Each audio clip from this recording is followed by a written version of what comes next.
మనకింతటి అద్భుతమైన సాధనా మార్గాన్ని అందించిన బ్రహ్మర్షి పితామహ పత్రిజీ గారికి, అలానే స్వర్ణమాల పత్రి అమ్మకు అనంతకోటి ఆత్మ ప్రణామాలు. అలానే మాకు రోజు ఇంతటి సాధనను, జ్ఞానాన్ని అందిస్తున్న తటవర్తి రాఘవరావు సారు, రాజ్యలక్ష్మి అమ్మకు గూడా అనంతకోటి ఆత్మ ప్రణామం. అలానే ఈ జూమ్ నిర్వహిస్తున్న మేడం గారికి, శైలజ మేడం గారికి, ఈ జూమ్‌లో పాల్గొన్న ఆత్మ బంధువులందరికీ నా ఆత్మ నమస్కారాలు మేడం. నేను తీసుకున్న టాపిక్ మేడం ఈరోజు పత్రిజీ సందేశాలు అని బుక్‌లో నుంచి పిరమిడ్ జ్ఞాన నవరత్నాలు. ఈ మనకి సార్ ఎప్పుడు ఈ పాటించితే చాలసలు మన జీవితం ధన్యమైతుందని పత్రి సార్ చెప్పేవాళ్ళు. అంటే ఇవి మనం అప్పుడప్పుడు చదివి వదిలేయటం కాదు, గుర్తు చేసుకుంటూ మననం చేసుకుంటూ ఉండాలని నేను ఈ టాపిక్ తీసుకున్నా madam.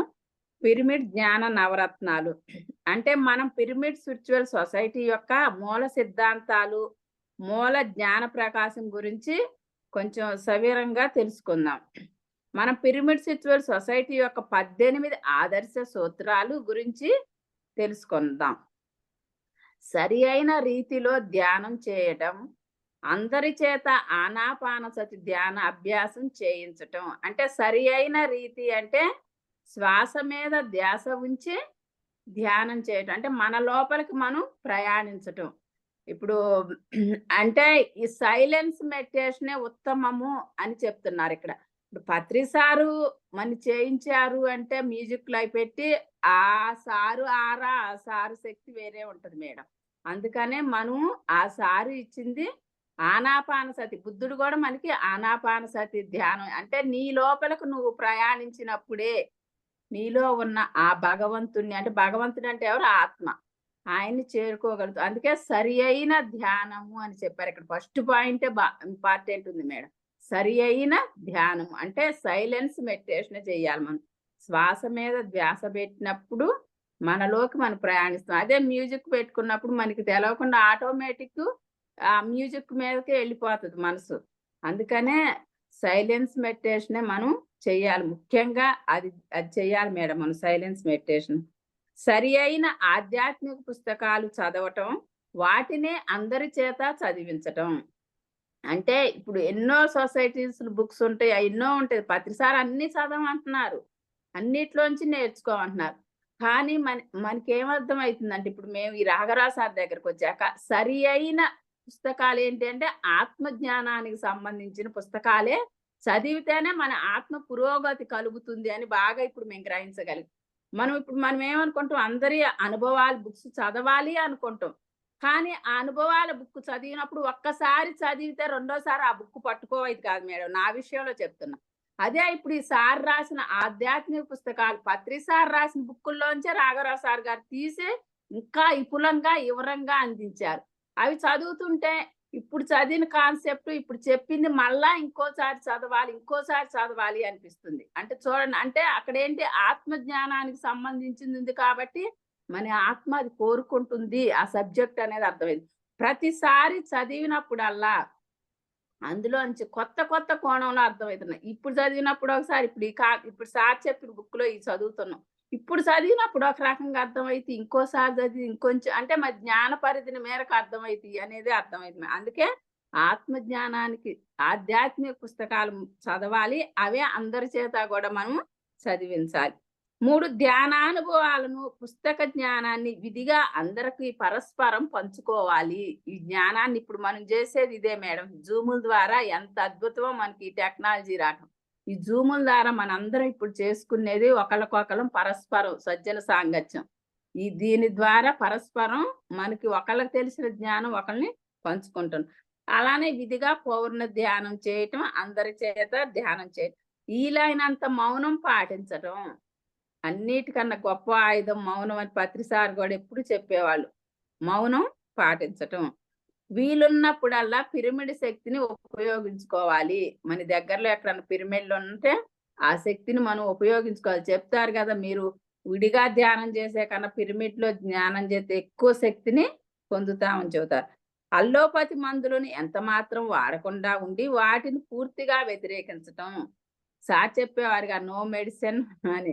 No doctor, no medicine అని. అంటే ఇప్పుడు మనం ఇట్లా ఇప్పుడేమర్థమైతుందంటే మేడం మన సాధన ఎంతుంది, మనం మందులు ఎంత ఆపాలనేది ఇప్పుడు మనం చేసుకోవాలి మేడం. పూర్తిగా ధ్యానంలోకొచ్చి మందులు మానేసిను తగ్గలేదంటే అది కరెక్ట్ కాదు. మనకు అర్థమైతుంది. మనం ధ్యాన స్థితిలో కూర్చున్నప్పుడు ఎంతసేపు మనం ధ్యాన స్థితిలో ఉంటున్నాం, ఎంతసేపు ఆలోచనలో ఉంటున్నాం, ఎవరికి వాళ్ళు మనకు అర్థమైతుంది. మన సాధనా శక్తి ఎంతుంది అనేది దాన్ని బట్టే మనం ఈ మెడిసిన్ అనేది ఆపేయాలని సార్ చెప్పారు.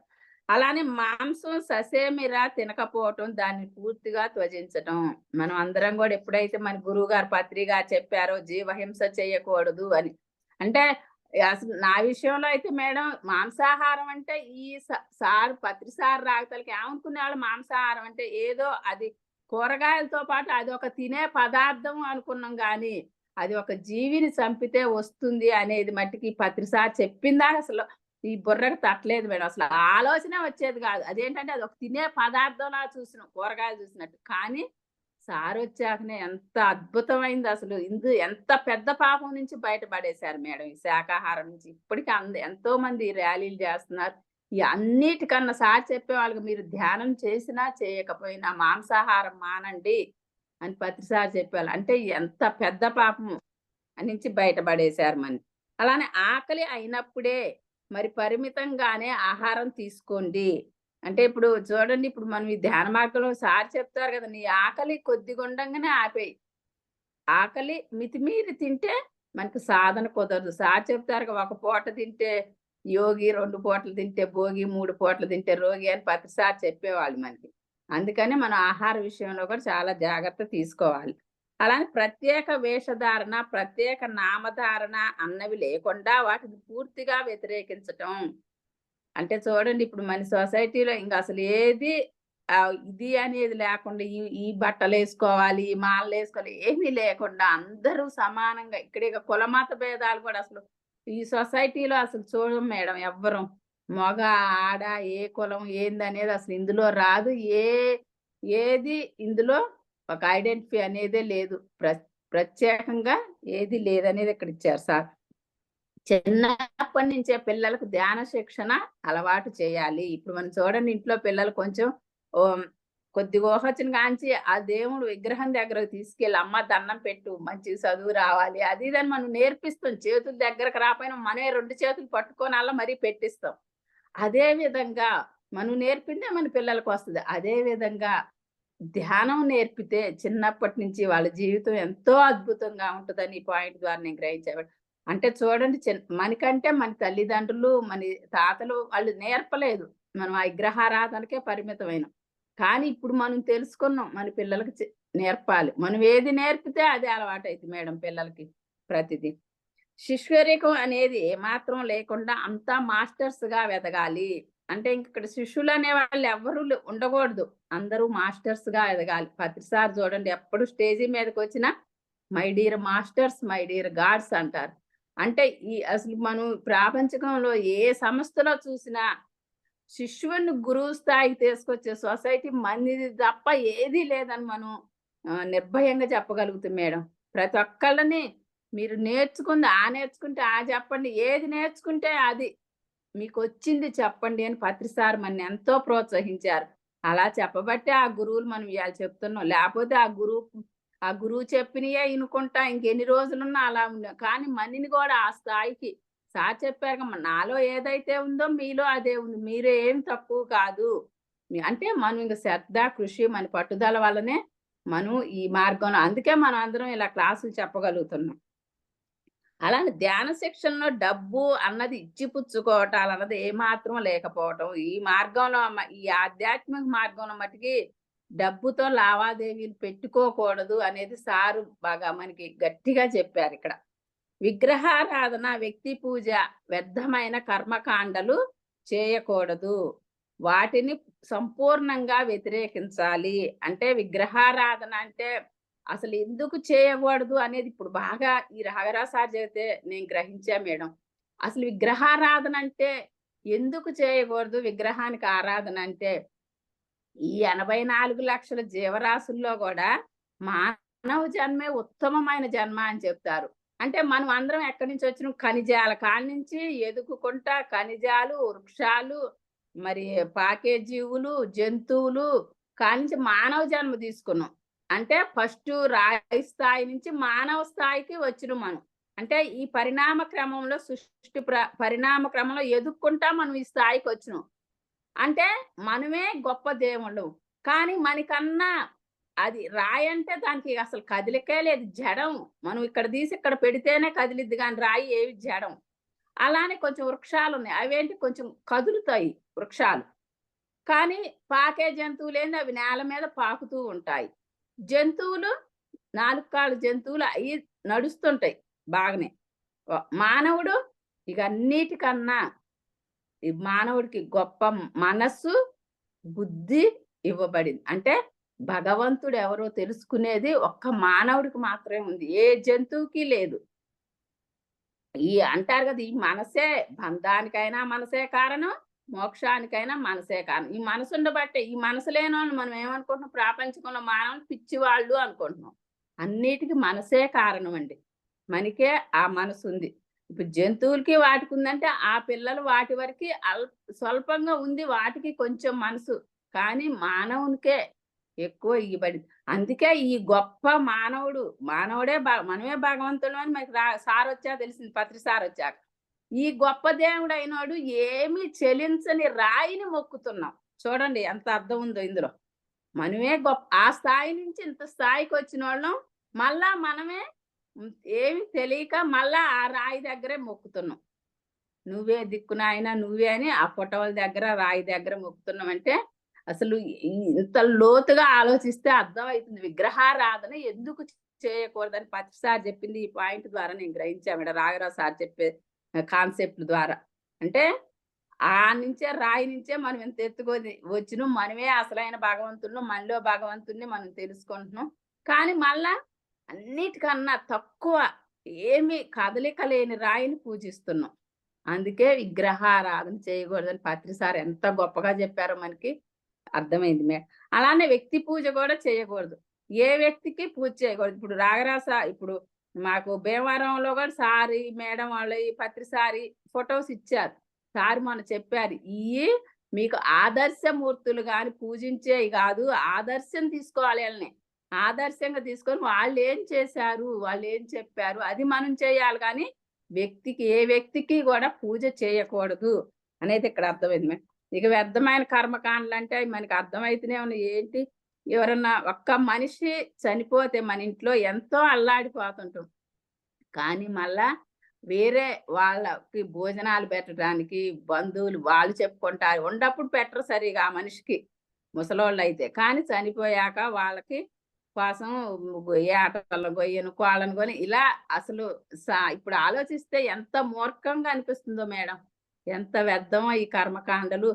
ఏదో కొడుకు ఉండి ఇయన్నీ చేస్తే పున్నామ నరకం పోతారు, మోక్షం పోతారు అని అనేవాళ్ళు. కానీ అది కాదు. ఎవరు చేసుకున్నది వాళ్ళే. వాళ్ళు చేసుకున్న దాన్ని బట్టే వాళ్ళు ఏ లోకాలు ఎల్లాలనో వాళ్ళకి అర్హత పొందుతారు. అంతేగాని కొడుకులు, పిల్లలు ఈళ్ళు ఎయ్యి కర్మకాండలు చేసినా ఏమీ ఉపయోగం లేదు. వాళ్ళు జీవించి ఉండగానే వాళ్ళు చేసుకున్న దాన్ని బట్టి వాళ్ళ ఆత్మ ఏ లోకాలకు ఎళ్తుందో ఆ లోకాలకి ఎళ్ళగలుగుతుంది. వశిష్ఠులు వారు గూడా అదే చెప్పారు. ఏ చెయ్యి ఏ కర్మ చేస్తే అదే అనుభవిస్తారు అని. అంటే మనం చేసుకుందే మనతో పాటే వస్తుంది గానీ, ఈ పిల్లలు ఎవరు చేసిన కర్మకాండలు వ్యర్థము అని చెప్తున్నారిక్కడ. ఎవరి సమస్యలు వారే తమ తమ స్వీయ ఆత్మశక్తిని ఉపయోగించుకొని పరిష్కరించుకోవాలి. చూడండి మేడం ఎంత అద్భుతంగా ఉందో. ఇంతకు ముందు ఏదన్నా కొద్ది సమస్య వచ్చిందంటే వాళ్ళకి చెప్పి, వీళ్ళకి చెప్పి 10 మంది చెప్పుకునేవాళ్ళం. కానీ ఇంకా చికాకు ఎక్కువయ్యేది. ఆ సమస్య ఎక్కువయ్యేది. కానీ ఇప్పుడు ఏదైనా సమస్య వచ్చినప్పుడు హాయి కళ్ళు మూసుకొని ఒక 10 నిమిషాలు కూసుంటే ఎంత రిలీఫ్ వస్తుందో అసలు నిజంగా ఎంత అద్భుతమైన సాధన అందించారు మేడం మనకి. అంటే మనం ఎంత అదృష్టవంతులమో ఈ పత్రి సారు ఉన్నప్పుడు మనం ఉన్నామంటే ఎంత అదృష్టవంతులమో అర్థమైంది. కానీ మనం ఏంది చికా చేసుకొని ఈ సమస్యను 10 మందికి చెప్పి, వాళ్ళొకటి చెప్పి, ఈళ్ళొకటి చెప్పి అది ఇంకా ఎక్కువ చేసుకునేవాళ్ళం ఇదివరకి. కానీ ఇప్పుడు ఏదన్నా వచ్చిందా, హాయి కొంచెంసేపు కళ్ళు మూసుకొని ప్రశాంతంగా రిలాక్స్ అయితే ఓ పావుగంట ఆ సమస్యలాగానే కనిపించట్లేదు మేడం ఇప్పుడు. అలా అనిపిస్తుంది. అంటే అంత గొప్ప జ్ఞానంలో ఉన్నాం మనం. తమ స్వయం శక్తితోనే అంటే మన ఆత్మశక్తితోనే మనలో ఈ ఆత్మశక్తి ఉండబట్టే మనం ఇప్పుడు ఈ క్లాసు చెప్తున్నాను అంటే నాదంటూ ఏమీ లేదు ఇక్కడ. నాలో ఉన్న పరమాత్మ ఆత్మశక్తి నన్ను చెప్పిస్తుంది అనేది ఇక్కడ అర్థమవుతుంది మేడం. దాంతోనే మనం ఏదొచ్చినా మన పరిష్కారం మనమే చేసుకోవాలి. ఏదొచ్చినా పక్కోళ్ళు మనకి బాధొచ్చినా, కష్టం అయ్యో పాపం అనగలుగుతాం ఎవరమైనా సరే. కానీ ఎవరి పరిష్కారం ఎవ్వరిది ఎవరు తీర్చలేరు అనేది ఇక్కడ అర్థమైంది మేడం. గృహస్థులుగా సంఘంలో ఉంటూనే ఎవరి పనులు వారు చేసుకుంటూనే జీవన్ముక్తిని సాధించాలి. అంటే మధ్య మార్గం అని బుద్ధుడు చెప్పారు కదా! సార్ కూడా సంసారంలోనే నిర్వాణం. నువ్వు ఈ సంసారంలోనే వండుకుంటూ అన్ని బాధ్యతలు చూసుకుంటూ నీ బాధ్యతలు నిర్వర్తించుకుంటూ ఖాళీ సమయాన్ని వ్యర్థం చేయకుండా నీ కోసం నువ్వు అంటే నీ ఆత్మ కోసం ఏవైతే ఉపయోగపడతాయో ఈ సాధన, ఈ సజ్జన సాంగత్యం, స్వాధ్యాయం, ఈ ఆత్మసేవలు ఏవైతే నీతో వస్తాయి నీకు ఉపయోగపడే వాటిని నువ్వు చేసుకోవాలి అని చెప్తున్నారు. అంతకుముందేంది ఏముంటది ఇంకా పుట్టామా, పెరిగామా, పెళ్ళిళ్ళైనా ఇంకేంటి భర్తకు బాగా చూసుకున్నామా, పిల్లల్ని బాగా చూసుకున్నామా, మళ్ళా తర్వాత మనవాళ్ళని బాగా చూసుకున్నాం. ఇవే గాని నేనంటూ ఏంది అసలు నా కోసం నేనేమి చేసుకోవాలి అనేది అసలు తెలవదు మేడం. ఇప్పుడు ఈ జ్ఞానం అందుకునే వరకు మట్టికి. అప్పుడు అసలు నేను అనేది ఉండపోయేది. సంసారానికే జీవితం మొత్తం. పోయాక తెలుస్తది గానీ అప్పుడేమీ ఉపయోగం లేదు. అన్ని గ్రామాల్లోనూ, అన్ని పట్టణాల్లోనూ విధిగా పిరమిడ్‌లు నెలకొల్పాలి. ఇదే మన పత్రి సార్ ఆశయం మేడం. ప్రతి ఒక్కళ్ళు పిరమిడ్‌లు కట్టుకోండి. అంతా పిరమిడ్ జగత్ అయిపోవాలి. ఇప్పుడు చాలా మంది రోడ్ల మీద గూడా యాక్సిడెంట్లు తగ్గుతుంటాయని పిరమిడ్‌లు చాలా చోట్ల కనిపిస్తున్నాయి మేడం. పిరమిడ్ మాస్టర్లందరూ తమ తన ధ్యానానుభవాలను గ్రంథరూపం చేసి విధిగా ప్రసరించాలి. అంటే ఎవరికి వాళ్ళు తమకొచ్చిన జ్ఞానాన్ని పుస్తక రూపంగా తీసుకురావాలని సార్ చెప్తున్నారు. రాగరాజ సార్ కూడా చెప్తున్నారు మాకు. మీకొచ్చింది జ్ఞానం ధ్యానంలో కూర్చున్నప్పుడు గాని ఏది వచ్చినా పెన్ను, పుస్తకం పెట్టుకొని రాయండి. మీరు ఒక బుక్ రాయండి అని ప్రోత్సహిస్తున్నారు సారు. అంటే ఇంకా అంత పుస్తకం రాసే స్థాయికి రావాలంటే మన శక్తిని పెంచుకోవాలంటే ఏదైనా సాధనే మేడం. మెయిన్ ఇక్కడ సాధనే. మన సాధన పెరిగినప్పుడే మనలో శక్తి పెరిగిద్ది. బుద్ధి వికసిస్తుంటది. అప్పుడే మనలో జ్ఞానం కూడా ఉదయిస్తుంది. ఈ విధంగానే పిరమిడ్ స్పిరిచువల్ సొసైటీ యొక్క 18 ఆదర్శ సూత్రాలను మనం తెలుసుకొని వీటిని ఆచరిస్తే మన జన్మ ధన్యం మేడం. అసలు చూడండి ఒక్కొక్క పాయింట్‌లో మనం ఇంకా వివరంగా తీసుకుంటే ఎంత అర్థం అంతకు ముందేంటి మేడం ఈ క్లాసు చెప్పకపోతే అంతకుముందు మా ఊరు చదువుకుంటూ వెళ్ళేదాన్ని నేను. కానీ క్లాసు చెప్పాలి అని ప్రిపేర్ అయితుంటే ఒక్కొక్క పాయింట్‌లో నుంచి ఇంకా తీసుకోవచ్చు మేడం సారం. ఒక్కొక్క పాయింట్‌లో నుంచి లోతుల్లోకెళ్ళి ఎంత అర్థం తీసుకోవచ్చు అనేది నాకు ఈ క్లాస్ ద్వారా అర్థమైంది మేడం. మీకు కృతజ్ఞతలు మేడం నాకు ఈ క్లాస్ ఇచ్చినందుకు. అంతకుముందు ఏదో చదువుకుంటూ వెళ్ళిపోయేవాళ్ళం. కానీ ఇప్పుడు ఈటి అర్థం ఎంత బాగా అర్థమైందనేది నాకు అర్థమైంది మేడం ఇలా. ఈ మూల జ్ఞాన ప్రకాశం గురించి ఇంకా తెలుసుకుందాం. పిరమిడ్ జ్ఞాన నవరత్నాలు తెలుసుకోవాలి. నవరత్నాలు అన్నవి 9 రత్నాలు. ఈరోజు మనం పిరమిడ్ ఫిలాసఫీ గురించి కొంచెం తెలుసుకుందాం. ప్రతి పిరమిడ్ మాస్టర్ కూడా ఈ జ్ఞాన నవరత్నాలను ఎప్పుడూ మస్తిష్కంలో ఉంచుకోవాలి. అంటే ఇవి ఎప్పుడు మర్చిపోకూడదు అని సార్ చెప్తున్నారు. కానీ మనం చదువుతూ ఆడబెడతాం మళ్ళీ మర్చిపోతాం మేడం. కానీ ఇవి ఎప్పుడు మననం చేసుకుంటూ ఉండాలని ఒక్క క్షణం కూడా ఈ నవరత్నాల్ని మస్తిష్కంలో జారిపోకూడదు. పిరమిడ్ ధ్యాన ప్రపంచంలో నూతనంగా ప్రవేశించిన వారు ఈ యొక్క పిరమిడ్ జ్ఞాననత్రాన్ని కూలంకషంగా అర్థం చేసుకుంటూ ఉండాలి. ఈ కొత్తగా వచ్చిన వాళ్ళు అంట మేడం ఎప్పటికప్పుడు ఇవి అర్థం చేసుకుంటూ ఉండాలి. నేనొచ్చి కూడా 10, 12 సంవత్సరాలు అవుతుంది మేడం. కానీ ఏదో చదివి అట్ట పెట్టేసిన కానీ ఏ రోజు వీటిల్లో అంతరార్థం తీసుకోలేదు మేడం. ఈ రోజే తీసుకున్నా మీరు క్లాస్ ఇవ్వబట్టి. అంటే రోజు రోజుకు వీటి మీద అవగాహన పెంచుకుంటేనే మన అభివృద్ధి పెరుగుతూ ఉంటుంది. ఒక్కోసారి వాటి యొక్క పూర్తి అవగాహన రాదు. చూడండి ఇక్కడ సార్ ఎలా ఇచ్చారు. మనం పూర్తి అవగాహన మనకి రాదు. కానీ తినగ తినగ వేము తీయగా ఉండు అనగ అనగరాగా అతిశయంలుండు. అదే విధంగా మనం మననం చేస్తూ ఉన్నప్పుడే మనకి ఈ ఈ జ్ఞాన నవరత్నాల యొక్క అర్థం తెలుస్తుంది అని ఇక్కడ సారిచ్చారు. అదే విధంగా ఈ యొక్క మూల సిద్ధాంతాల గురించి అనేక పుస్తకాల ద్వారా అనేక ధ్యాన సాధన ద్వారా ఎంతో ఆలోచన ద్వారా అందరి యొక్క అనుభవాలు వినడం ద్వారా ఏదో ఒక రోజు ఆ పిలాపసి యొక్క పూర్ణ జ్ఞాన ప్రకాశం యొక్క పూర్తి రూపురేఖలు మనకి కూడా అనుభవానికి వస్తాయి. అంటే ఇక్కడ ప్రతి ఒక్కరి నుంచి కూడా మనం తెలుసుకోవాలి మేడం. ప్రతి ఒక్కరిలో కూడా జ్ఞానం ఉంటుంది. ఎవ్వరు తక్కువ కాదు ఇక్కడ. ప్రతి ఒక్కరిలో ఉంది. ఆత్మే భగవంతుడు. ప్రతి ఒక్కళ్ళు భగవంతుడు. ప్రతి ఒక్కళ్ళ దగ్గర నుంచి మనం వినాలి. మన వాళ్ళ దగ్గర ఉన్న జ్ఞానాన్ని మనకి అవసరమైన పాయింట్ మనం గ్రహించగలగాలి. అలా ఉన్నప్పుడే మనం ఎదుగుతాము అనేది అర్థమైతుంది. అలా ఉన్నప్పుడే ప్రతి ఒక్కళ్ళు కూడా పిరమిడ్ మాస్టర్లు అవుతారు. అలానే ఈరోజు జ్ఞాననవతర ఒక దానిని ఒక్కొక్క రత్నాన్ని ప్రత్యేకంగా తెలుసుకుందామని ఇక్కడ సారిచ్చారు. ఈ 9 రత్నాలు 9 పరిపూర్ణమైన సత్యాలు. అంటే ఈ 9 రత్నాలు 9 పరిపూర్ణం అంటే పూర్తిగా పూర్ణమైన సత్యాలు అని చెప్పారు ఇక్కడ. 9 సత్యాలను 9 రత్నాలుగా మనం వివరించుకుంటున్నాం. ఒకసారి నేను 9 రత్నాలను వరుసగా మీ ముందు ఉంచుతున్నాను అని పత్రి సార్ చెప్పారు ఇక్కడ. తరువాత ఒక్కొక్క దాన్ని తీసుకొని సార్ మనకి బాగా వివరంగా చెప్తున్నారు ఇక్కడ. మొట్టమొదటిది ఆత్మే పరబ్రహ్మ. అంటే మనలో ఉన్న ఈ ఆత్మే పరబ్రహ్మ. రెండవది జీవుడే దేవుడు. అంతకుముందే నేను జీవుణ్ణి నేనేం చేసేవాడిని కాదు. నా వల్ల ఏమీ కాదు. నేను అల్పుణ్ణి అనుకునేవాళ్ళం మేము ప్రతి ఒక్కళ్ళం. కానీ ఇప్పుడు నేను అల్పుణ్ణి కాదు. నాలో ఉన్న ఆత్మే భగవంతుడు అనేది ఇప్పుడు అర్థమైంది. ఈ జీవుడే దేవుడు. మూడవది దేహమే దేవాలయము. అంతకుముందు మనం ఆ దేవాలయానికి వెళ్తే అదే దేవాలయం అనుకునే వాళ్ళం విగ్రహాలయానికి వెళ్తే. కానీ అది విగ్రహాలయం. కానీ అసలైన దేవాలయం మనమే. దేహమే దేవాలయం. అందుకే ఈ దేహంలో ఉన్న దేవుడికి మనం మంచి ఆహారం ఇవ్వాలి. సాత్వికమైన శాకాహారమే ఇవ్వాలి. నాలుగోది శ్వాసే గురువు. నీ శ్వాసే నీకు గురువు. పత్రి సార్ కూడా అనేవాళ్ళు కదా, ఈ గడ్డమని కాదు మీ శ్వాసను పట్టుకోండి మీ నమ్ముకోండి. స్టేజీ మీద కూడా సార్ చెప్పేవాళ్ళు. విన్నారా మేడం? అట్లా సార్ చెప్తుండేవాళ్ళు. అంటే మీ శ్వాసే మీకు గురువు. నేను చెప్పింది కూడా మీరు నమ్మొద్దని పత్రి సారు అంటుండేవాళ్ళు స్టేజ్ మీద. నేను 2, 3 సార్లు విన్నా మేడం. మీ శ్వాసే మీ గురువు. ఐదవది సమయమే సాధన.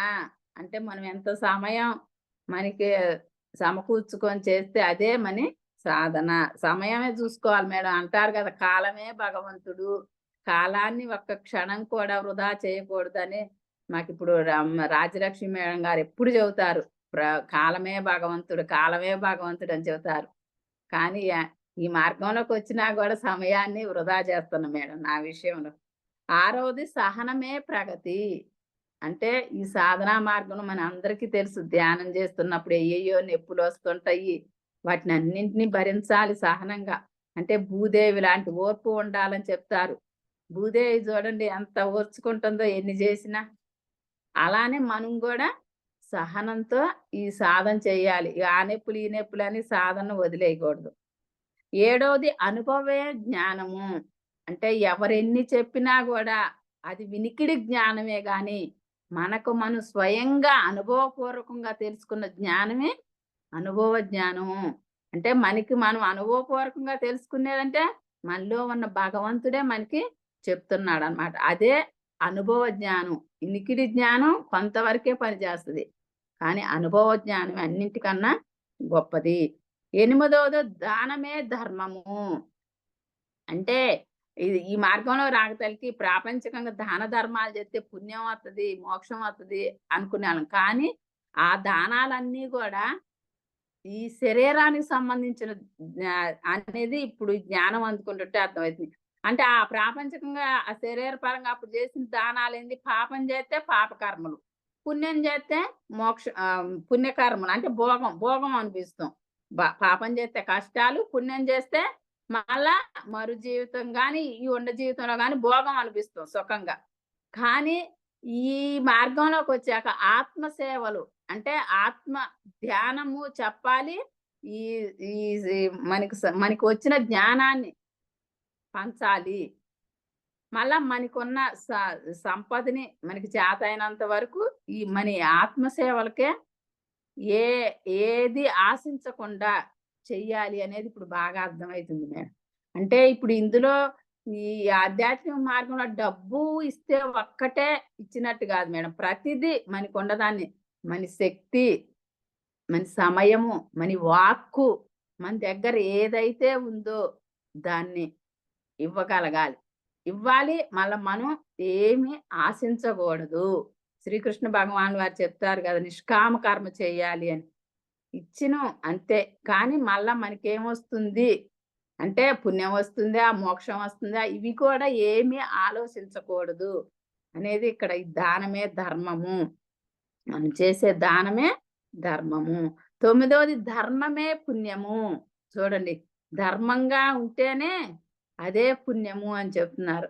ధర్మం అంటే ఇంకా ఈ ఈ ఈ ఏంటంటే మనకి బాగా అర్థమైంది. ధర్మం అంటే ఏమిటి అనేది అసలు బాగా. ధర్మమే పుణ్యము. అంటే మొట్టమొదటి నుంచి మనం క్రమక్రమంగా ఎళ్తూ చివర పుణ్యం దగ్గరకు చేరుతాము. ఇవి చేసుకుంటూ మనం పుణ్యం దగ్గరికెళ్తాం. మనం ఇప్పుడు ఈ ధ్యాన మార్గంలోకొచ్చాము అంటే ఇది మనది మొదటి జన్మ ఏం గాదు. ఇవన్నీ నేర్చుకుంటూ దగ్గర దగ్గర 300 జన్మలు దాటితేనే మనం ఈ సాధనా మార్గంలోకి వస్తాం. చూడండి ఎంతో మందిరున్నారు. అసలు మన ఇంట్లోనే ఉన్నారు. మనం ఇట్లా చేస్తున్నా గూడా చెప్తుంటే వాళ్ళినరు. అంటే వాళ్ళ జన్మల స్థితి తక్కువుంది అని అర్థం. అంటే మనం 300 జన్మలు దాటితేనే ఈ పత్రిసార్ దగ్గరకొచ్చి ఈ ధ్యానాన్ని అందుకోగలుగుతున్నాం. మనం పిరమిడ్ జ్ఞాన నవరత్నాల్లో జ్ఞాన ప్రకరణ, సాధనా ప్రకరణ, కర్మ ప్రకరణ అంటే జ్ఞాన ప్రకరణ, సాధనా ప్రకరణ, కర్మ ప్రకరణ. పిరమిడ్ జ్ఞాన నవరత్నాల్లో మొదటి 3 అంటే జ్ఞాన ప్రకరణ మనం చేరవలసిన స్థితులను గురించి తెలుసుకున్నాం. ఈ జ్ఞాన ప్రకరణలో కూడా మనం చేరవలసిన స్థితులు కూడా ఇచ్చారు సార్ ఇక్కడ. జ్ఞాన ప్రకరణ ఆత్మే పరబ్రహ్మ. ఆత్మే పరబ్రహ్మ. నేను ఇప్పుడు చూడండి ఒక మురళీధర్ అనే ఆయన ఉన్నారంట పిరమిడ్ సొసైటీలో సార్ చెప్పారు ఇక్కడ. ఆయన ఎంతసేపటికి నేను జీవుడను అనుకునేవాడంట. కానీ ఈసారి దగ్గరకొచ్చాకనే నేను జీవుడును కాదు. ఈ ఉన్నవాళ్ళంతా గూడా జీవుడు కాదు. అంతా నేనే. చిన్న నేనే, పెద్ద నేనే. అంతా నేనే అని ఇక్కడ ఆయన చెప్పారు. కనుక అందరూ జీవుల్లే. ఈ జీవుడే నేను కేవలం శరీరమే అనుకుంటున్నాడు. అది అజ్ఞానం. ఎవరైతే నేను జీవుడు అనుకుంటామో అది అజ్ఞానం అంట. కానీ జీవుడే దేవుడు అని ఈ సార్ దగ్గరకొచ్చిన వాళ్ళకి మనందరికీ ఇప్పుడు ఈ సొసైటీలో ఉండవాళ్ళకే అర్థమవుతుంది ఇది. జీవుడే దేవుడు అని. అదే ఇప్పుడు ప్రతి ఒక్కళ్ళకి శరీరపరంగా చూస్తే ఎవరిని చూసినా కూడా ఆకారంలో 2 కళ్ళు, ముక్కు, నోరు ఇవే కనిపిస్తాయి కదా శరీరం. ఈటిని చూసుకొనే మనం ఇదే అనుకోని ఇవి ఉంటేనే దేవుడు ఉన్నట్లు అని అనుకుంటాం. కానీ ఈ రూపురేఖలు ఏవి లేకపోయినా కూడా ఇంకా నేను ఉంటాను అని తెలుసుకోవాలి. అంటే ఈ శరీరం లేకపోయినా గూడా నేను ఉంటాను అని తెలుసుకున్న వాళ్ళే జీవత్వంలో ఉంటూ అజ్ఞానం లేకుండా ఉన్నవారు. అంటే చూడండి ఇప్పుడు మనందరం అనుకుంటున్నాం ఈ శరీరం వదిలిపెట్టినా గూడా ఆత్మ నేను ఉంటాను అని ఇప్పుడు ప్రతి ఒక్కళ్ళకి తెలుస్తుంది. దీని గురించి రాఘవరావు సార్ గారు గూడా ఒక బుక్ రాశారు మేడం. మరణించక ముందే మరణించాలి అని. మరణం తరువాత ఏం జరుగుతుందో తెలుసుకోవాలనే బుక్ కూడా సార్ రాశారు. అంటే ఇప్పుడు ఇయన్నీ ఏంటంటే ఇప్పుడసలు మరణం అంటే భయం లేదు మేడం. సార్ కూడా అనేవాళ్ళుగా పత్రి సార్. ఆహ్, పుట్టుక సంబరమే, సావు సంబరమే అంటే. అంటే ఎప్పుడైతే మనం ఈ శరీరం వదిలిపెడితే ఇంకో శరీరం తీసుకుంటాం. మనం జీవించి ఉంటాం. కానీ ఈ శరీరమే కాలి బూడిదైపోయేది. ఆత్మకు మరణం లేదు అనేది ఇప్పుడు బాగా అర్థమైతుంది. అందుకనే సార్ అందుకే చెప్పేవాళ్ళిది. పుట్టుక సంబరం, సావు సంబరం అంటే ఏదో కొత్త కొత్త శరీరం వదిలిపోతే అనుకుంటాం కదా!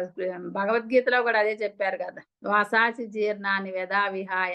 అంటే ఈ దేహం ముసలదయిపోయిన ఈ దేహం వదిలిపెట్టినా మళ్ళా కొత్త శరీరం వస్తుంది. మనం ఎలా అయితే బట్టలు మారుస్తామో అలానే ఈ ఆత్మ కూడా శరీరాలను మారుస్తుంది. అందుకే మనం మరణానికి భయపడకూడదు. అందుకే ఈ దేహం పోయినా కూడా నేను ఉంటాను అని తెలుసుకున్నవాడే జీవన్ముక్తుడు అని చెప్పారు ఇక్కడ సారు. కనుక ఇది తెలుసుకున్న వారందరూ జీవుడే దేవుడు అని చెప్పగలుగుతారు. తెలుసుకోని వాళ్ళంతా ఏం చెప్తారంటే జీవుడు జీవుడే, దేవుడు ఎక్కడా లేడు అని చెప్తుంటారు. అంటే ఈ జీవుడు జీవుడే, దేవుడు వేరే విగ్రహంలో ఉన్నాడు, ఫోటోలో ఉన్నాడు అని అజ్ఞానంలో ఈ సార్ దగ్గరకు రాకతలికి మొత్తం అదే దారిలో ఉన్నా మేడం నేనైతే. ఎక్కడో పైలోకాల్లో ఉంటాడు దేవుడు అనుకుంటారు అని మూర్ఖ ఆస్తికులు జీవుడే దేవుడు అని తెలుసుకున్న వారు ఆధ్యాత్మిక విజ్ఞాసలు. వాళ్ళే మూర్ఖులు అని చెప్పారు. జీవుడే దేవుడు అని తెలుసుకున్న వాళ్ళు ఈ ఆత్మ మార్గంలో, ఈ ఆధ్యాత్మిక మార్గంలో జిజ్ఞాసులు అని చెప్పారు ఇక్కడ. కానీ జీవుడే దేవుడు. రెండో సత్యం ఏమిటి అంటే ఇక్కడున్న వీడు అక్కడున్న అంతా రెండూ ఒక్కటే. అంటే ఇక్కడున్న ఈ జీవుడు, అక్కడ ఉన్న ఆ పరమాత్మ రెండూ ఒక్కటే. అంతా ఆయన నుంచి వచ్చిన వాళ్ళమే. ఈ సృష్టిలో అణువణువు ఆయనే. ఆయన లేని చోటు అంటూ లేదు. అందరం ఆయన నుంచి వచ్చిన అంశలమే భూమి మీదకి. కానీ ఇక్కడికి వచ్చి మనం దేనికోసం వచ్చినామో మర్చిపోయి జీవిస్తున్నాం ఈ శరీరం తీసుకొని. ఇక్కడున్న వీడు అక్కడున్న అంతా ఒక్కటే అయినప్పుడు ఇది తెలుసుకున్నవాడు అక్కడున్న వీడు హాయిగా జీవిస్తాడు.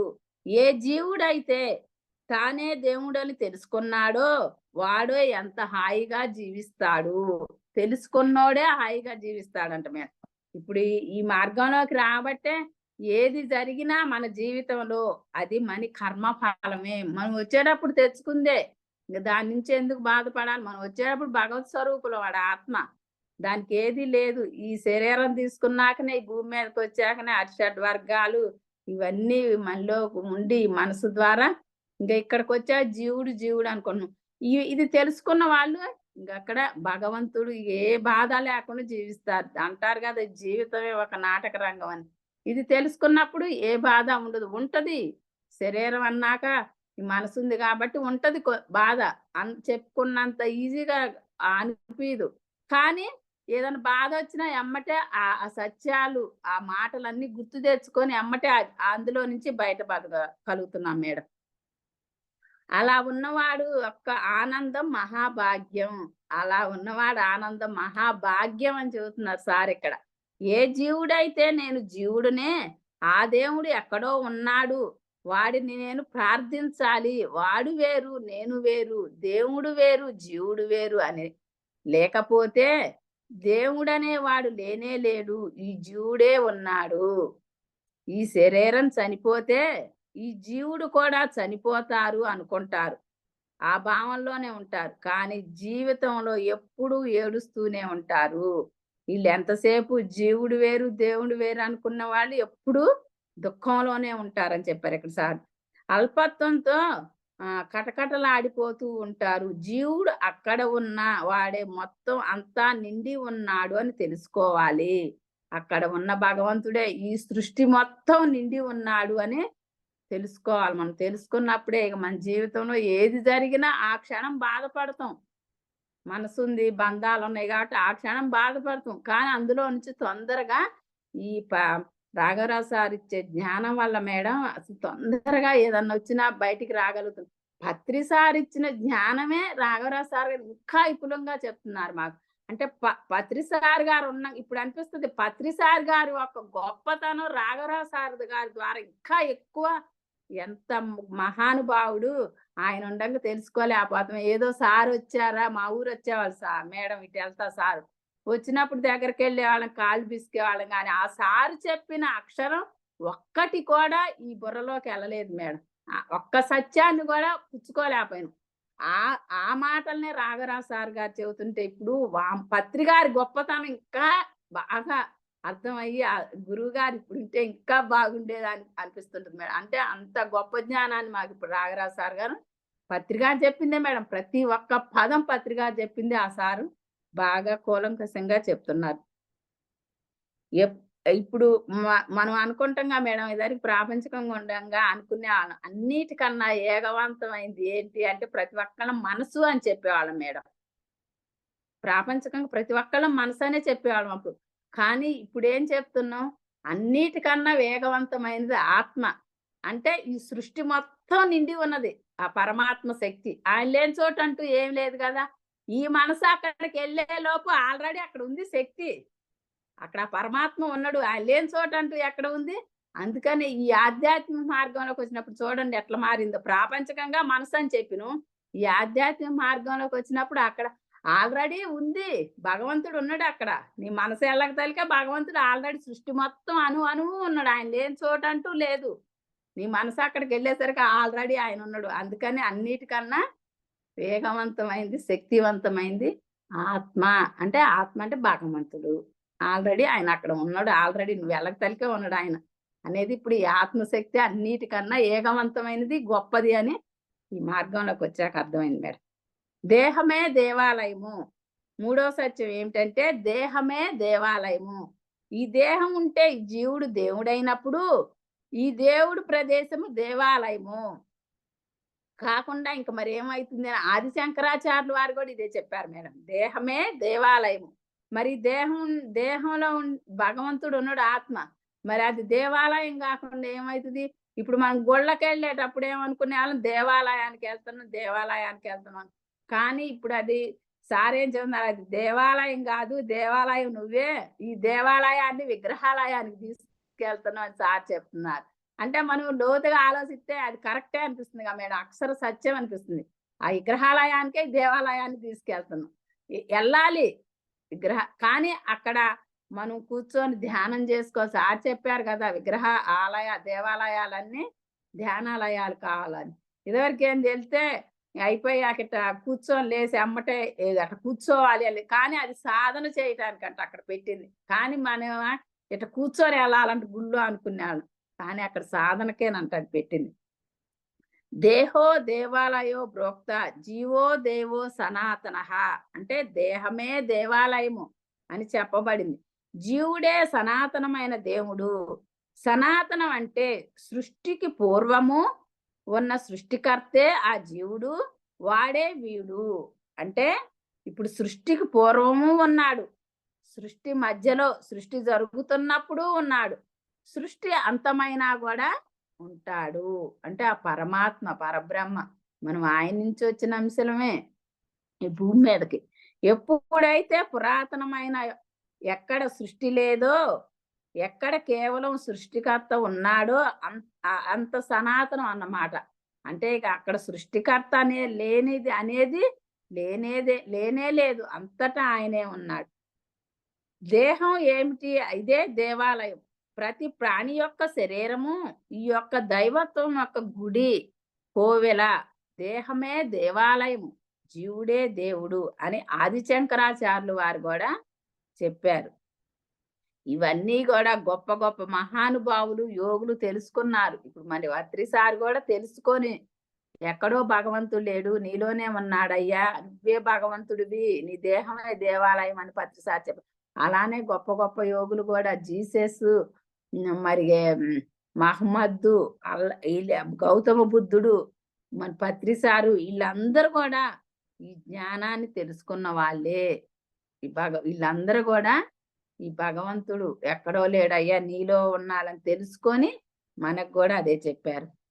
అజ్ఞానం వల్లనే ప్రతి ఒక్కళ్ళు కూడా ఇది తెలవనప్పుడు జీవుడు వేరు దేవుడు వేరు అనుకొని దుఃఖానికి కారణం అవుతున్నారు. జీవుడు వేరు దేవుడు వేరు అనుకున్నప్పుడు దుఃఖమే.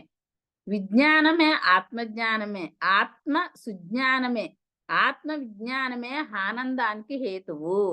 ఈ ఆత్మ విజ్ఞానమే ఆనందానికి హేతువు. అంటే ఇక ఆత్మ విజ్ఞానం తెలుసుకుంటే అసలు ఏంటి అనేది మనకి తెలుస్తుంది కాబట్టి దుఃఖం అనేది ఉండదు.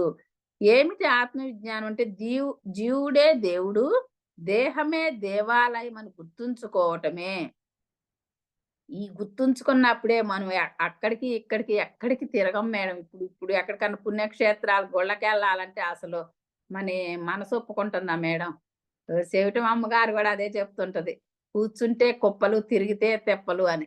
అంటే మనం చూడండి ఇదివరకు ఎక్కడికన్నా పుణ్యక్షేత్రాలు వెళ్ళి అటు ఇటు తిరిగొస్తే శరీరం అలసిపోయి కాళ్ళ నొప్పులు, ఆ కొండలెక్క కానీ ఇప్పుడు ఏంది, కూర్చుంటే కుప్పల శక్తి మనకొస్తుంది అనేది ఇప్పుడు అర్థమయ్యి ఎక్కడికి వెళ్ళాలన్నా కూడా ఇప్పుడు అసలు బాగా ఇది నాటుకుపోయింది. మనమే భగవంతులం, ఎక్కడెక్కడికో ఉరకటం ఎందుకు, హాయిగా మన ఇంట్లో మనం కూర్చుంటే కళ్ళు మూసుకొని ఎంత హాయిగా ఉంటదని తెలుస్తుంది. ఇలా మనం ధ్యానం ఎక్కడ ధ్యానం పెట్టినా అక్కడికి వెళ్తే మనకి ఎంత శక్తి వచ్చేది కూడా మనకి అర్థమవుతుంది మేడం. ఇక ఇదివరకే ఎంతసేపటికి ఆ కొండ ఎక్కినవా అదే పుణ్యం అనుకునేవాళ్ళం. గొప్ప పుణ్యం. తిరుపతి కొండలు ఎక్కినవా, ఆడికి ఎక్కినవా, ఈడకి ఎక్కినవా. అంటే మనం అందరం మేడం కొంచెం మనం గత జన్మ సంస్కారాలు ఉంటానో ఏమో గాని ఎక్కువ శాతం మనం అంటే మన ఆత్మ నేర్చుకుంది ఆల్రెడీ కొంచెం కానీ మర్చిపోయిన జన్మ తీసుకున్నాక. అందుకేనో ఈ మార్గంలోకి రావటానికేనో గాని మేడం నాకు కూడా ఎక్కువ ఆ గుళ్ళకెళ్ళటం, పుణ్యక్షేత్రాలు కురుకులు పెట్టడం అంత ఇష్టం ఉండేది కాదు మేడం. ఇప్పుడు ఇదంతా ఏంటంటే అర్థమవుతుంది. అంటే గతంలో కొంచెం నేర్చుకున్నాం. అదే ఆత్మలో ప్రతి ఒక్కళ్ళకి ఉంటదంట మేడం. ఆత్మలో నిక్షిప్తమై ఆ జ్ఞానం. కానీ ఒక సద్గురువు వచ్చినప్పుడే అది ఎలుగులోకొస్తది. అప్పటిదాకా ఇంక మనం ఈ కుటుంబంలో, ఈ ప్రాపంచికంగానే ఉంటాం. కానీ ఎప్పుడైతే మన జీవితంలోకి ఒక సద్గురువు వచ్చినప్పుడే మ మనం కనెక్ట్ అయితాం మేడం. ఇప్పుడు మనం అందరం పత్రిసారికి ఈ మార్గంలో ఈ దేశంలో ఇన్ని కోట్ల మంది ఉండాలంటే మనమే ఎందుకు పత్రిసారు సాధనకి, జ్ఞానానికి కనెక్ట్ అయినవంటే మనం గత జన్మ సంస్కారం గతంలో నేర్చుకున్నాం కొద్దిగా. ఇప్పుడు మా అర్జునుడు అడుగుతాడు కదా శ్రీకృష్ణుల వారిని భగవద్గీతలో. మరి సాధన చేస్తూ మధ్యలో శరీరం వదిలిపెడితే ఏంటి కృష్ణ నా పరిస్థితి అని అడుగుతాడు అర్జునుడు. అంటే అటు ప్రాపంచికంగా సక్రమంగా కుటుంబ పరంగా జీవించలేక ఇటు ఆధ్యాత్మికంలో కూడా సరిగా లేక మధ్యలో శరీరం వదిలితే నా పరిస్థితి ఏందని అడిగితే కృష్ణుడు చెప్తాడంట. ఇక్కడ వరకి నేర్చుకుంది శరీరం వదిలిపెట్టిన తర్వాత నీ ఆత్మతో ఎళ్ళిద్ది. మళ్ళా నువ్వు అనుకూలమైన జన్మ తీసుకుంటావు. గొప్ప శ్రీమంతులు ఇళ్ళల్లో గాని, గొప్ప యోగులు ఇళ్ళల్లో గాని జన్మ తీసుకొని, మళ్ళా అక్కడి నుంచి తదనంతర సాధన కొనసాగిస్తూ అని శ్రీకృష్ణ భగవాన్ వారు చెప్పారు. అంటే మనం నేర్చుకున్నది ఏది వృధా పోదు. ఇప్పుడు మనం ఈ మార్గంలోకి వచ్చిన వాళ్ళం కూడా అనుకుంటాం. సాధనలో కూర్చుంటే అబ్బా! ధ్యానం కుదిరిందా లేదా? ఏంటి ఇలా అయితుంది అని ఒక్కోసారి డిసప్పాయింట్ అయితుంటాం. కానీ ఏది నేర్చుకున్నా మనం భగవంతుడితో ఉండే క్షణాలు కూడా ఇవేనంట మేడం. మనం కళ్ళు మూసుకొని మనం ధ్యాన స్థితిలో కూర్చున్నప్పుడే మనం భగవంతుడితో ఉన్న సమయం అదేనంట అసలు. చేయటమే మన ప్రయత్నం అని చెప్తుడంట. నీ సాధన ఎక్కడికి పోదు. నువ్వు నేర్చుకుంది ఉంటది. ఇలా మరు జన్మకి వస్తుంది అని శ్రీకృష్ణుడు వారు చెప్పడం జరిగింది. అందుకని ఇప్పుడు మనం ఏది నేర్చుకున్నా కూడా వృధా కాదు. అక్కడి నుంచి మళ్ళా మరు జన్మలో సద్గురువు వచ్చినప్పుడు మళ్ళా కనెక్ట్ అయ్యి అక్కడి నుంచి సాధన కొనసాగిస్తాను. అందుకే చూడండి ఇప్పుడు మన సొసైటీలో కూడా ఒక్కొక్కళ్ళు ఒక్కొక్క జ్ఞాన పరిధిలో ఉంటారు. అంటే వాళ్ళు గత జన్మలో నేర్చుకున్న దాన్ని బట్టి ఎదుక్కుంటూ వస్తారు. అని మళ్ళా వాళ్ళు అలా ఉన్నారు, మనం తక్కువలో ఉన్నాం అని కూడా మనం నిరుత్సాహపడకూడదు. మనం కూడా ఇంకా శ్రద్ధ, కృషి, పట్టుదలతో సాధించాలనేది ఇక్కడ అర్థమవుతుంది మేడం.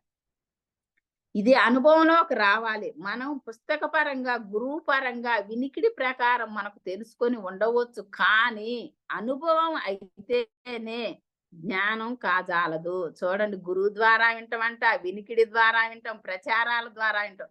కానీ అన్నింటికన్నా అనుభవ జ్ఞానమే గొప్పది అని చెబుతున్నారు ఇక్కడ సార్. అనుభవ జ్ఞానమే కావాలంట.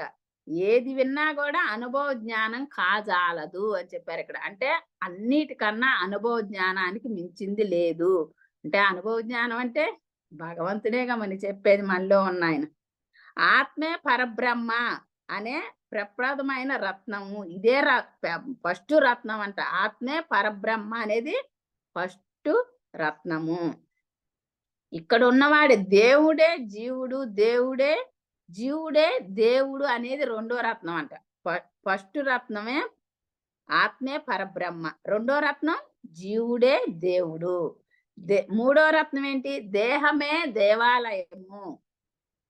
అసలు ఈ మూడు ఆధ్యాత్మిక సత్యాలు. అసలు ఈ మూడు పట్టుకుంటే మనం ఎదుగుతాం మేడం. ఎక్కడికో ఉరుకులు పెట్టాల్సిన అవసరం కూడా లేదు. ఆత్మే పరబ్రహ్మ నీలో ఉన్న ఆయన, నీ దేహమే దేవాలయము, ఈ జీవుడే దేవుడు. ఈ మూడు పట్టుకుంటే మట్టికి మనం ఈ ఆధ్యాత్మిక మార్గంలో ఎదగలుగుతాం అనేది నేను గ్రహించా మేడం.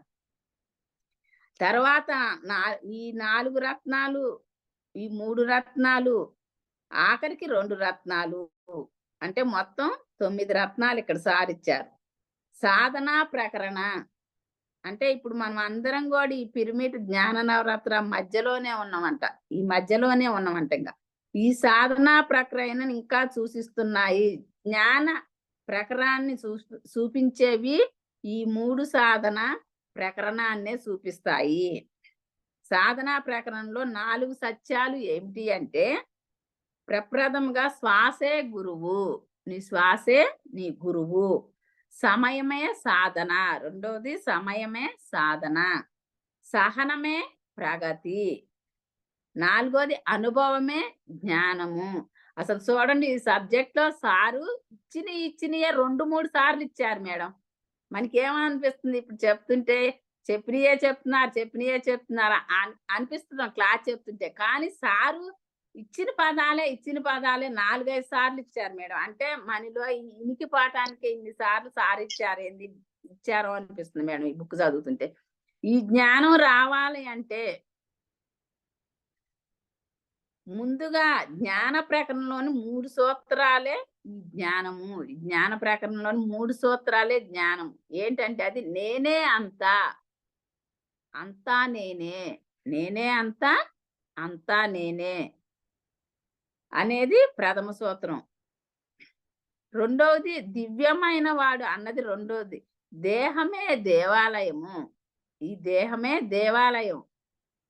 కానీ మనం ఎక్కడో మసీదుల్లో, కాశీలో, ఎక్కడో తిరుపతిలో అక్కడ ఉన్నారని వెళ్తారు. అవి కాదు దేవాలయాలు. ఈ శరీరమే దేవాలయము.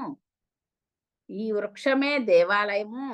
అంటే సార్ చెప్పింది అంటే బయట చూసేవన్నీ ఆ వృక్షమే దేవుడు, ఆ జంతువులే దేవుడు, ఈ మనిషే దేవుడు, ఇవే దేవుళ్ళు కానీ దేవాలయాల్లో దేవుడు లేడు అని చెప్తున్నారు ఇక్కడ సార్. ఇదే 3వ సూత్రం. ఈ జ్ఞానం రావాలి అంటే సాధనా ప్రకరణలోని ఇంకా కొన్ని 4 రత్నాలు చెప్పబడ్డాయి ఇక్కడ. మొదటిది అదే సారు అసలు ఇచ్చిందే ఇస్తున్నారంటే చెప్తున్నారు అన్నట్టు అనిపిస్తుంది. కానీ మేడం ఇలా పద్దాకులు చెప్పుకుంటూ పోతేనే మనలో స్థితమవుతాయి అనేది అర్థమవుతుంది. చెప్పారుగా, మొదటిది శ్వాసే గురువు, రెండోది సమయమే సాధన, మూడోది సహనమే ప్రగతి, నాలుగోది అనుభవమే జ్ఞానము. అంటే శ్వాసే గురువు అంటే సాధన అన్నది గురువు దగ్గరే మొదలవుతుంది. ఎక్కడ గురువు లేడో, చెప్పడో, ఏం చేయాలో, ఎలా చేయాలో, ఎందుకు చేయాలో, ఎక్కడ చేయాలో, ఏది చేయకూడదో, ఏది చేయాలో అనేది గురువే చెప్తాడు మేడం. గురువు ఉంటేనే మనకి చెప్తారు కదా, గురువు లేని విద్య గుడ్డి విద్య అని. గురువే మనకి చెబుతారు. అసలు ప్రతి ఒక్కళ్ళకి రాములంతటి వారికి వశిష్ఠులు వారు గురువు. ప్రతి ఒక్కళ్ళకి గురువు ఉన్నారు మేడం. గురువు లేని విద్య గుడ్డి. ఇప్పుడు మరి పత్రి సార్కి కూడా గురువు ఉన్నారు కదా, సదానంద యోగి గారు. అట్ట ప్రతి ఒక్కళ్ళకి గురువు ఉంటేనే అసలు మనం ఏంటి, ఈ జన్మ పర్పస్ ఏంటి, మనం ఎక్కడి నుంచి ఎక్కడికి వచ్చాము, మనం చేయవలసింది ఏంటి అని గురువు వచ్చాకనే మన జీవితంలోకి గ్రహించగలిగాం మేడం. ఎవరమైనా ఈ పుట్టిన కాడి నుంచి ఇదే లైఫ్, ఇదే జీవితం, పిల్లలకు మంచి చేసామా, భర్తకు మంచి చేసామా అయిపోయింది. మనం అసలు తిన్నామా లేదా అని కూడా పట్టించుకోము మేడం ఆడవాళ్ళం అయితే. కానీ గురువు వచ్చాక అర్థమైంది, ఇది కాదయ్యా నీ జీవితం, నువ్వు వచ్చింది నీ ఆత్మ ఎదుగుదలకి ఈ భూమి మీద జన్మ తీసుకుంది. ఏది నేర్చుకోవాలన్నా భూమి మీద జన్మ తీసుకోవాల్సింది. దేవతలు దేవుళ్ళు లాంటి వాళ్ళు కూడా ఏది నేర్చుకోవాలన్నా పైలోకాల్లో ఏమి నేర్చుకోలేరంట. భూమి మీద జన్మ తీసుకోవాల్సిందేనంట. తీసుకొని ప్రతిదీ మన జీవితంలో పాఠమేనంటండి ఈ ఆత్మకి. ఈ ఆత్మ ఎదుగుతూ ప్రతి జన్మకి కొంచెం నేర్చుకుంటూ ఇప్పుడు మనం పత్రిసారిని కూడా శ్రీకృష్ణ భగవాన్ వారే దిగి వచ్చారని చెప్పుకుంటున్నాం. అంటే ఎంత గొప్ప మహానుభావులైన శరీరం తీసుకొని భూమి మీదకి వస్తేనే ఏదైనా నేర్చుకోగలరు, వాళ్ళందరికీ చెప్పగలరు. అందరినీ కూడా ఈ మార్గంలో ప్రతి ఒక్కరం ఇంకా మళ్ళా సృష్టి పరిణామ క్రమం ఇలా జరుగుతూనే ఉండాలి. ప్రతి ఒక్కళ్ళు ఒక్కొక్క జన్మ నేర్చుకుంటూ ఎదుగుతూ శ్రీకృష్ణు వారు చెప్తారంట, ఎంతో మంది వస్తారు ఈ మార్గంలోకి, ఏ ఒక్కడో నన్ను చేరుకుంటాడు, వచ్చిన వాళ్ళందరూ కూడా చేరుకోలేడు, ఏ ఒక్కరో నన్ను చేరుకుంటారని శ్రీకృష్ణ భగవాన్ వారు చెప్తారు. అంటే ప్రతి జన్మలో కూడా మనం కొంచెం నేర్చుకుంటా ఈ ఆత్మ ఎదుగుకుంటూ పరిపూర్ణమైనప్పుడే మనం ఆ భగవంతుని చేరుకోగలుగుతాం. ఆ పూర్ణాత్మ నుంచి అంశగా ఇడివడి జీవుల శరీరాల్లో ప్రవేశించి జీవాత్మ అనుకుంటున్నాం మనం. కానీ ఆ పరమాత్మ స్వరూపులమే మనం. ఆయన నుంచి వచ్చిన బిడ్డలమే. మళ్ళా ఆ స్థాయికి పూర్ణ జ్ఞానం మనకొక నిర్దేశించి పంపించింది పూర్ణాత్మ భూమి మీదకి. మళ్ళా నువ్వు నా స్థాయికి వచ్చి, మళ్ళా నా దగ్గరకి వచ్చి, మళ్ళా నువ్వు పూర్ణాత్మ స్థాయి, పూర్ణ జ్ఞానం పొంది పూర్ణాత్మగా వచ్చి, మళ్ళా నీ నుంచి కూడా కొన్ని అంశాలను సృష్టించి, నాలాగా నువ్వు భూమి మీదకి పంపించాలి అని మన ఒక అంశగా ఆ పరమాత్మ భూమి మీదకి పంపించిండు. కానీ మనం ఈ ప్రాపంచకంలో బడి శరీరం తీసుకొని ఈ ప్రపంచంలో అన్నీ శాశ్వతం అనుకుంటా వాటి వెనకే పడుకుంటా వాటితోనే మమేకం అయిపోయి జీవిస్తున్నాం. కానీ ఒక సద్గురువు మన జీవితంలోకి పత్రిసారి మన జీవితంలోకి వచ్చి, నువ్వు దేహం కాదు నాయనా, నువ్వు ఆత్మవు. నువ్వు దీనికోసం రాలేదు. నీ ఆత్మ పురోగతికే నువ్వు భూమి మీద జన్మ తీసుకుందని తట్టి లేపారు మేడం మన అందరినీ. అందుకనే మనం ఎంతో అదృష్టవంతులం. ఆ గురువుకి ఎంతో రుణపడి ఉన్నాం మేడం. అందుకే గురువులకి కోటి కోటి ప్రణామాలు. ఈ జూమ్ నిర్వహిస్తున్న మేడం గారికి, జూమ్‌లో పాల్గొన్న వాళ్ళందరికీ ఇంతవరకి నాకు తెలిసిన జ్ఞానం పరిధి మేరకు కొంచెం కొంచెం చెప్పగలిగా మేడం. ఏమైనా తప్పులుంటే క్షమించండి. ధన్యవాదాలు మేడం.